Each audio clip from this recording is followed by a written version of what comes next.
My wife is healing Patria. आपका वांगशन universe में स्वागत है। आपको पसंद आए तो लाइक शेयर कमेंट कीजिएगा और प्लीज़ गाइस आपको जैसा भी लगे तो कमेंट कीजिएगा। मैं आपके कमेंट का रिप्लाई दूंगी और आपका कोई सजेशन है कि ऐसा करो तो मैं ज़रूर करूंगी। और लाइक शेयर कमेंट ज़रूर कीजिएगा। इस मेरे चैनल को सब्सक्राइब कर लीजिए। तो शुरू करते हैं। हमारा लैंजन बोलता है कि मैं तुम्हें एक्सेप्ट नहीं तो तुम मुझे कोई माफ़ी भी नहीं चाहिए तुमसे और मैं तुम्हारे साथ अब नहीं रहना चाहता हूँ। मैं जा रहा हूँ क्योंकि मुझे तुम्हारी माफ़ी की ज़रूरत नहीं है। ये बात बोल के वो वहाँ से अपनी तलवार को लेके किचन को लेके और जा रहा होता है और मन में सोच रहा होता है कि उससे कितनी बड़ी गलती हो गई है। और वो मियान को के साथ अपना रिलेशन बढ़ाने के बाद में अपनी वाइफ को पूरी तरह से खो बैठा है। ये बात का उसे बहुत पश्चाताप रहता है, मतलब उसे बहुत गिल्ट रहता है इस बात का कि आज मेरी वाइफ ने जब किसी और के साथ वन नाइट स्टैंड किया तो मुझे बुरा क्यों लगा। ये बात वो सोच रहा था और जब ये बात सोच रहा था तो हमारा हमारा विंग पीछे से देख रहा था कि ये मुड़ता है कि नहीं। विंग को तो दिल में से आवाज़ आ रही थी कि प्लीज़ उसे रोक लो, उसे रोक लो, उसे सच्चाई बता दो, उसे एक मौका दो। लेकिन वो इलिंग पैतला बोलता है नहीं, इसने तुम्हें बहुत सताया। क्या इसने तुम्हें मौका दिया था? इसने तुम्हारा नाम तो दूर की बात है, इसने तुम्हारा फेस में से कपड़ा निकालने के बाद में वो दिन और आज का दिन, क्या कभी इसने तुमसे प्यार का बात किया? नहीं, इसने हमेशा तुम्हें तकलीफ़ दी। तो तुम क्यों उसके बारे में इतना सोच रहे हो? जहाँ इज़्ज़त नहीं है, प्यार नहीं है, मर्यादा नहीं है, रेस्पेक्ट नहीं है, वहाँ विंग तुम्हें नहीं जाना चाहिए, नहीं रहना चाहिए। तुम्हें एक ओमेगा हो तो क्या हुआ? ये बात कभी मत सोचो कि तुम एक अनाथ हो। नहीं, तुम्हारी फैमिली है, वो तुमसे बहुत प्यार करती है और किसी विश्वास में ही उसने इस छोटे राजकुमार के साथ में लैंज़ेन के साथ तुम्हारी शादी की थी और उसकी जिम्मेदारी थी तुम्हें हर पल हर तरह से खुशी रखने की। खुश तो दूर की बात है, वो तो एक अच्छा इंसान भी नहीं बन पाया और जो अच्छा इंसान नहीं है उसके साथ तुम अपना जीवन व्यतीत क्यों करना चाहते हो? तुम क्यों उसे एक मौका देना चाहते हो? उसे एक मौका देना छोड़ दो, वो इस लायक नहीं है। उसे तो अपने आप को रूम में बंद करके 6 साल तक तपस्या करना चाहिए, मेडिटेशन करना चाहिए ताकि उसके दिल में और दिमाग में जो गंदगी है वो निकल जाए। बोलता है तुम्हें क्या कह रहे हो? बोलता हाँ मैं सच कह रहा हूँ।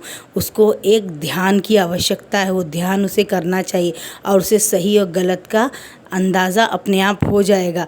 और ये बात बोलता है और उसके बाद में हमारा विंग उड़ता हुआ अपनी शॉट में जाके लैंज़न के सामने उतर जाता है और बोलता है हाँ तुम मुझसे माफ़ी तो नहीं मांगना चाहते? हाँ मैं तुम्हें एक राय दे सकता हूँ, तुम क्यों सेकुलरिज्म में क्यों नहीं चले जाते? तो लैंज़न बड़ी बड़ी आंखें कर लेता, मतलब ये अब तुम मुझसे माफ़ी तो मांगने से रहे, चलो फिर भी मैं तुम्हें माफ़ कर देता हूँ, लेकिन क्या कर सकते हैं, अब तुम्हारे साथ तो और मेरा रहने को दिल करता नहीं है। तुम मुझे अपनाना भी नहीं चाहते और मैं भी तुम्हें अपनाना नहीं चाहता हूँ। तो मेरी ज़िंदगी ना थोड़ी तुम्हारे बगैर रुक जाएगी और ऐसा ना थोड़ी है कि मैं तुमसे बहुत प्यार करता हूँ, तुम्हारे लिए तड़प रहा हूँ और मैं मर जाऊँगा।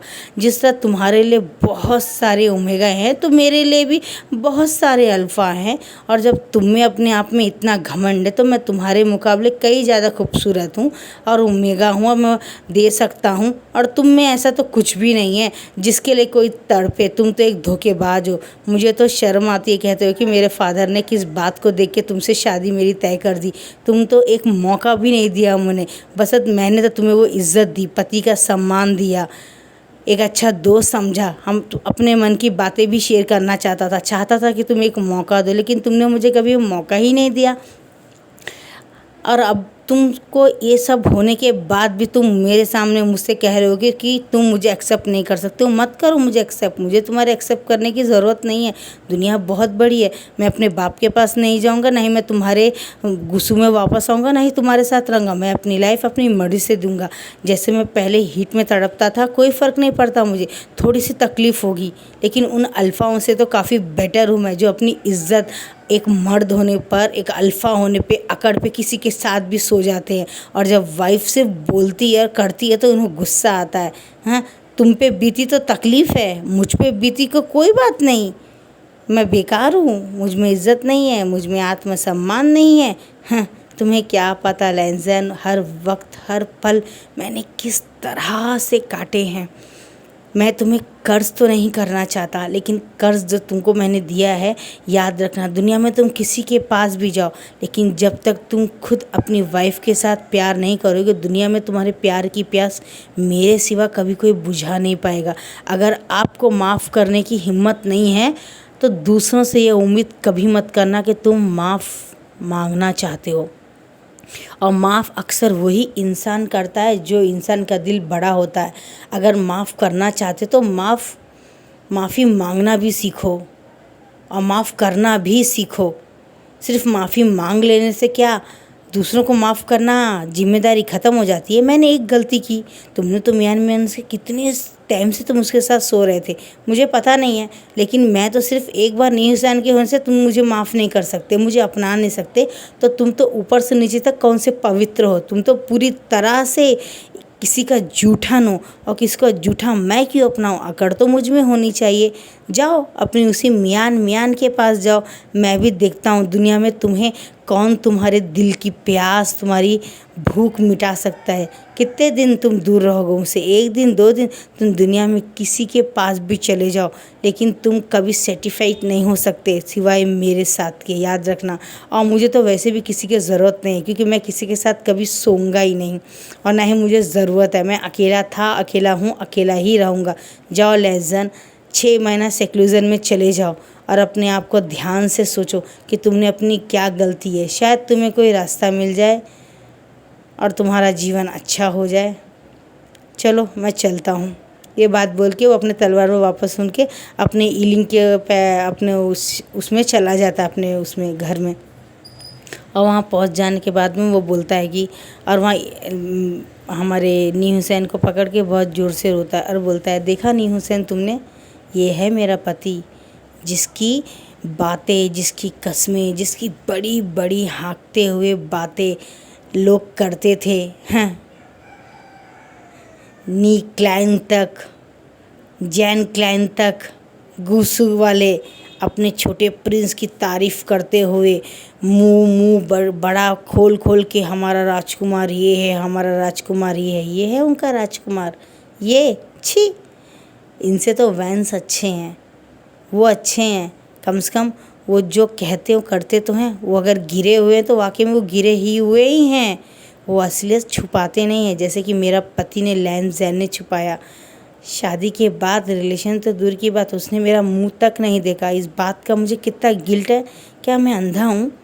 क्या मैं बहरा हूँ? क्या मैं काला हूँ? क्या मेरी आंखें अच्छी नहीं हैं? क्या मेरे लिप्स अच्छे नहीं हैं? क्या मैं देखने में अच्छा नहीं लगता?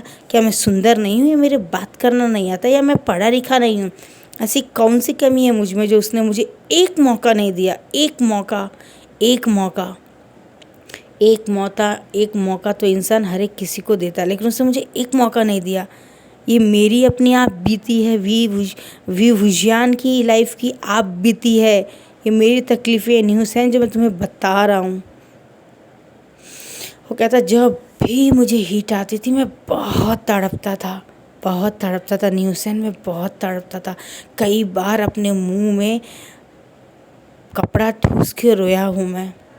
और जब भी मैं अपनी हीट को इसके साथ शेयर करने के लिए इसके रूम में जाता था, तो ये इंसान मियान के साथ लव मेकिंग कर रहा होता, उसके साथ सो रहा होता है।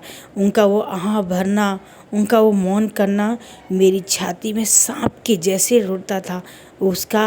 उसका हाथ को, उसकी शरीर को इधर उधर छूना, कभी कभी तो मैं वहाँ खड़ा होके 2-2 4-4 घंटे इनकी मौन की आवाज़ सुनता था दूसरे रूम में कान में लगा के। यहाँ तक कि लैंजन मुझे इतनी पनिश दिया तो कभी कभी मेरे हाथ पांव बांध के मुझे बाजू के रूम में फेंक दिया था कि ये मेरी पनिशमेंट है उससे शादी करने की। नी हुसैन, मैं क्या इतना बुरा हूँ? क्या मैं डिज़र्व करता हूँ? क्या मेरे साथ ऐसा होना चाहिए? वो बहुत दुखी से ये बात उसे बोल रहा होता है और वो उसे गले ला के बोलता है, नहीं भाई, आपके साथ ऐसा नहीं होना चाहिए। आप ये डिज़र्व नहीं करते। आप मेरे एक बड़े भाई के समान है। और हमारा जो रिश्ता है बिल्कुल एक राम और लक्ष्मण के ही जैसा है। आप बहुत अच्छे हैं, आप बहुत अच्छे, अब बचपन से हम दोनों दोस्त हैं।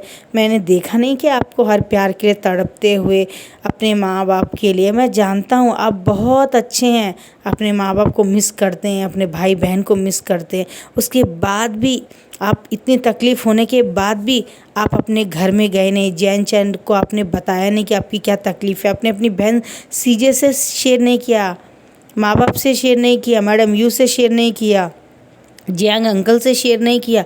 आपने अपनी तकलीफ़ अपने दिल में दबा लिया और बगैर किसी को बोले आप अपने 4 जोड़ी कपड़े लेके वो गुसू छोड़ के चले गए। आप जिंसी का रूम छोड़ दिया आपने। आपने कभी कुछ ये नहीं सोचा कि मैं आ जाऊँगा तो क्या खाऊँगा, कोई अल्फ़ा मेरा रेप कर लेगा तो क्या होगा, कुछ अल्फ़ा मुझे अगर पूरी तरह से ये मेरे साथ बुरा करेंगे तो कैसे जीऊँगा, या किसी ने मुझे बेच दिया तो क्या होगा। आपने अपने बारे में बिल्कुल भी नहीं सोचा। बस अपना आत्मसम्मान पकड़ के आप 4 जोड़ी कपड़े में चले आए, मैं कहीं भी चला जाऊँगा मगर यहाँ नहीं रहूँगा। क्योंकि आपने जो देखा, आपने जो सहा, वो शायद किसी और में इतनी हिम्मत होगी जो सहे। अगर मैं होता तो या तो मैं अपने आप को मार लेता, या तो उस लड़की को मार देता, या तो लैन जैन को मार देता, लेकिन या तो अपने घर वालों को बताता और तलाक ले लेता। लेकिन आपने इनमें से कोई एक चीज़ भी नहीं की। आपने अपना दुख छुपा के बचा के वो घर, वो शहर, वो जगह ही छोड़ दिया आपने।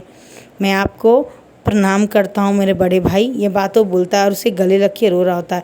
और गाइस मैं आपको बता दूँ, लैन जैन दोबारा आया था विंग से माफ़ी मांगने के लिए कि वो 6 महीने अपने आप को सेक्लूजन में डाल देगा, तो क्या उसके बाद वो उसे अपनाएगा। ये बात उसे पूछने के लिए आया था, क्योंकि उसके दिल ने कहा था एक बार विंग से जाओ और पूछो क्या वो ऐसा करेगा कि नहीं।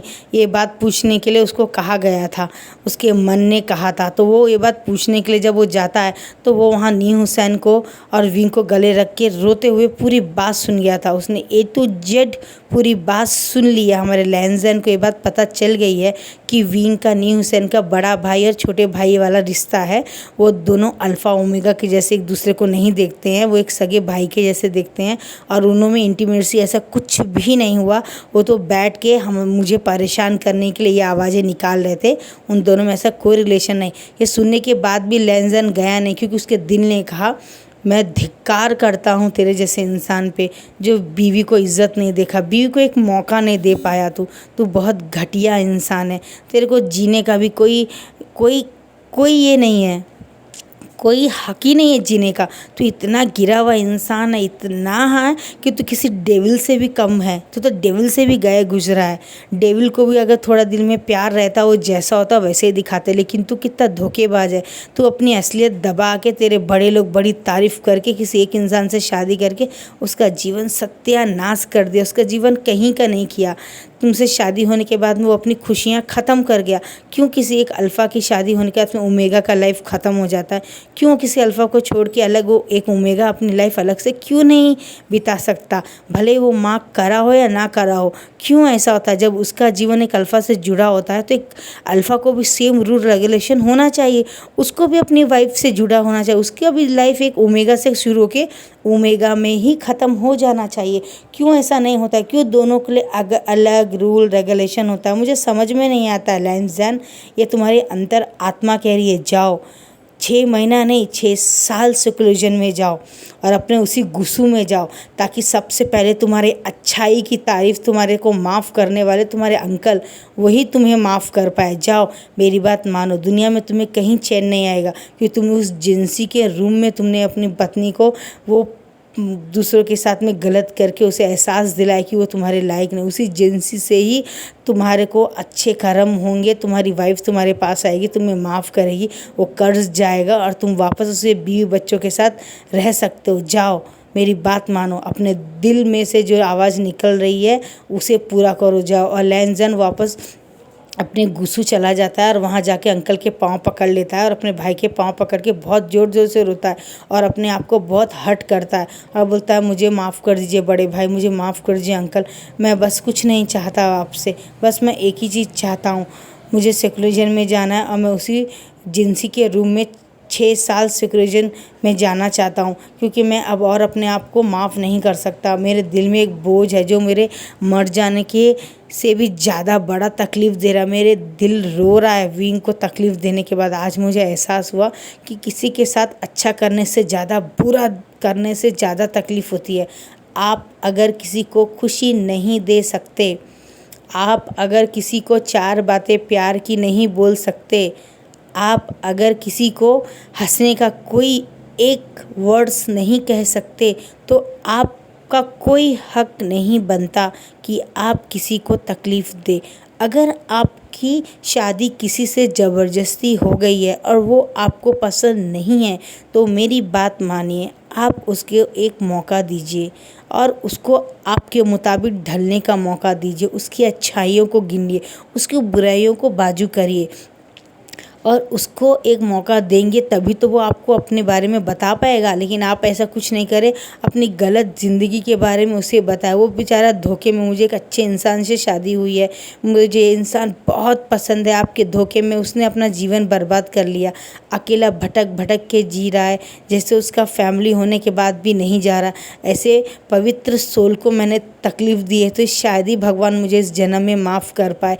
ये लैनजन अपने अंकल का पाँव पकड़ के ज़ोर ज़ोर से कह के रो रहा था और उसके अंकल की आंखों में बहुत आंसू होते, लेकिन कहते हैं हर गलती का प्रायश्चित करना आवश्यक है। मेरे माफ़ कर देने से क्या होता है? सचमुच तो तुम्हें माफ़ी विभूषण से ही मांगनी चाहिए।